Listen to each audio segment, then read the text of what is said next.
Skupili smo se na posljednji listak našega trleta.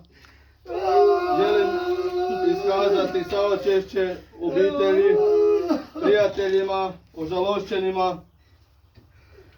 Pivovara Karlovačko žali za njim, Ožujsko. Troje naš, neka te povedu.